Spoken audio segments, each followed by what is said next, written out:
আমরা রিসেন্টলি একটা গ্রামের বাড়িতে ঘুরতে গেছিলাম আর সেখানে খুব সুস্বাদু ঝলসানো মুরগির মাংস খেয়েছিলাম। ওটা বানানো হয়েছিল উনুনে। তো আজকে ভাবলাম আপনাদের সাথে ওই সেম রেসিপিটাই গ্যাসে বানিয়ে শেয়ার করি। চিকেন নিয়ে খুব ভালো করে ধুয়ে জল ঝরিয়ে নিয়েছি। এবার দিয়ে দিচ্ছি প্রয়োজন মতো লবণ আর দিয়ে দিচ্ছি দই। এইবার চিকেনগুলোকে দই আর লবণ দিয়ে ভালো করে ম্যারিনেট করে নিচ্ছি। এর মধ্যে আর কিছুই দেব না। হয়ে গেছে মাখানো। এবার 10 মিনিটের জন্য রেখে রাখছি। এখানে আমি সব মশলা আলু গোটা গোটা নিয়েছি। 3টে পেঁয়াজ, একটা বড় সাইজের টমেটো, 3টে আলু, একটা ক্যাপসিকাম, 2টো রসুন, আদা, 2টো কাঁচা লঙ্কা, 2টো শুকনো লঙ্কা, একটা স্ক্রুয়ার নিয়েছি। এবার এর মধ্যে পেঁয়াজ, রসুন, আদা, লঙ্কা সবগুলোকে এইভাবে গেঁথে নেব। একবারে তো হবে না, আমি 2-3 বারে করব।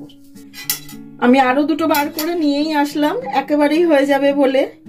আমি এর মধ্যেও ক্যাপসিকাম, টমেটো আর একটা আলু এই যে গেঁথে নিলাম। খুব সাবধানে করতে হবে, হাতে না ফুটে যায়। এই যে আমি তেল কিচ্ছু লাগাইনি, ধুয়ে খুব ভালো করে মুছে নিয়েছি। গ্যাসটা অন করে নিলাম, নিয়ে এইভাবে ঘুরিয়ে ঘুরিয়ে ঘুরিয়ে ঘুরিয়ে ঝলসাতে হবে। একবারে যদি বেশি করে দিয়ে দেওয়া হয় না, তাহলে ওপরে বেশি পুড়ে যাবে আর ভেতরটা না কাঁচা কাঁচা কাঁচা কাঁচা থাকবে। ব্লাস্ট করবে না তো? না না না না, বারবিকিউ গন্ধ আসবে। হ্যাঁ, আলুটাও ঝলসানো হয়ে গেছে। গ্যাসটা অফ করে দিলাম। একটু ঠান্ডা হলে পরে এরকম ভাবে হাত দিয়ে দিয়ে বার করে নিতে হবে। আর ঝালটা অবশ্যই আপনারা আপনাদের ইচ্ছে মতন কম বেশি লঙ্কা দিয়ে নেবেন। এবার চিকেনগুলোকেও এইভাবে আমি গুঁথে নিচ্ছি। একটু জাস্ট এইভাবে, খুব বেশি না, হালকা করে করে আমি ঝলসে নিচ্ছি। মম, কেমন আমরা মনে হচ্ছে না আদিম মানুষের যুগে যেরকম ভাবে খেত সেরকম ভাবে। হ্যাঁ হ্যাঁ, তবে ওরা তো দই দিত না, ওরা কাঁচাটাই খেত। আমরা একটুখানি মানুষ হয়েছি বলে একটুখানি প্রসেস করে করছি। হ্যাঁ,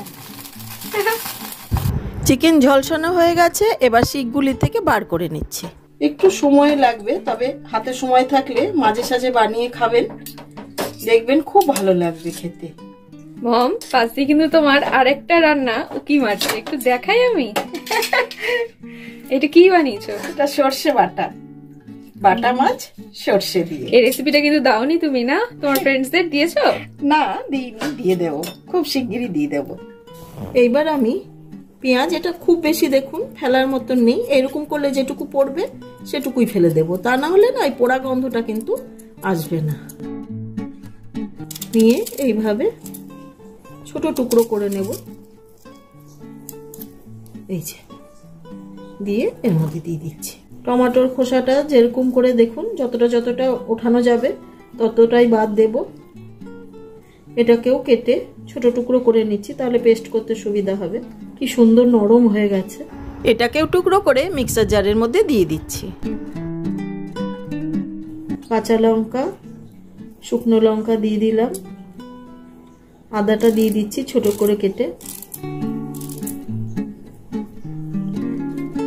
এই যে রসুনগুলো রয়েছে এটা ছাড়াবো, আর এই যে ক্যাপসিকামটাও মোটামুটি যেটুকু উঠবে এইভাবে উঠিয়ে দিচ্ছি, বাকি আমি রেখে রাখবো একটু একটু।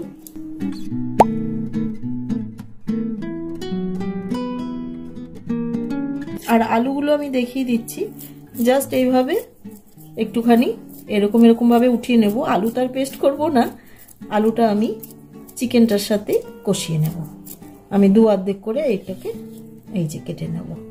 দেখুন, বুঝতে পারবেন কতটা সফট হয়েছে। রসুনগুলো সব ছুলে নিয়েছি, নিয়ে এর মধ্যে নিয়ে নিলাম। আর এদিকে আলুগুলোকেও আমি হাফ হাফ করে কেটে নিয়েছি। এবার এটাকে আমি একটা পেস্ট করে নিচ্ছি। পেস্টটা রেডি হয়ে গেছে। গ্যাসে একটা কড়াই বসিয়ে দিয়েছি, আর তাতে দিয়ে দিচ্ছি সর্ষের তেল। এখানে আমি 3 থেকে 4 চামচের মতন সর্ষের তেল দিয়ে দিচ্ছি। তেলের মধ্যে দিয়ে দিচ্ছি দারচিনি, ইলাইচি, লবঙ্গ আর গোলমরিচ। গরম মশলাটা দিয়ে একটু সময় নেড়ে নিয়ে দিয়ে দিচ্ছি ঝলসে রাখা চিকেন, তার সাথে দিয়ে দিচ্ছি পোড়া আলু। এইবার একটু সময় কষিয়ে নিচ্ছি। প্রায় 15-16 মিনিট ধরে এটাকে আস্তে আস্তে করে কিন্তু কষাতে হবে। এইভাবে আমি ভেজে নিয়েছি। এবার এর মধ্যে আমি দিয়ে দিচ্ছি একটা তেজপাতা টুকরো করে নিয়েছি, সেটা তৈরি করে রাখা পেস্টটা দিয়ে দিচ্ছি, সামান্য হলুদ দিয়ে এবার খুব ভালো করে কষিয়ে নিচ্ছি। এর মধ্যে কিন্তু এখন আর কিছু আমি দেব না। কষাতে কষাতেই অনেকটা জল ছাড়ছে চিকেন থেকে, আর মশলাটার মধ্যেও ছিল টমেটো, পেঁয়াজ, ক্যাপসিকাম। এবার আমি প্রায় 10 মিনিটের মতো ঢাকা দিয়ে দিলাম। এবার ঢাকাটা তুলে নিচ্ছি। এবার আমি অল্প একটু চিনি দিয়ে দিচ্ছি, তবে এটা সম্পূর্ণই অপশনাল। দই থেকে দেখুন কতটা তেল ছেড়েছে। এবার আমি একটি প্লেটে সার্ভ করে দিচ্ছি।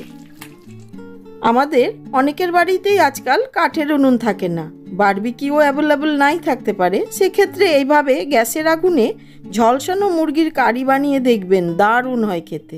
আমাদের আজকের রেসিপিটা ভালো লেগে থাকলে অবশ্যই লাইক, শেয়ার ও সাবস্ক্রাইব করুন আমাদের চ্যানেল মমস কুকবুককে।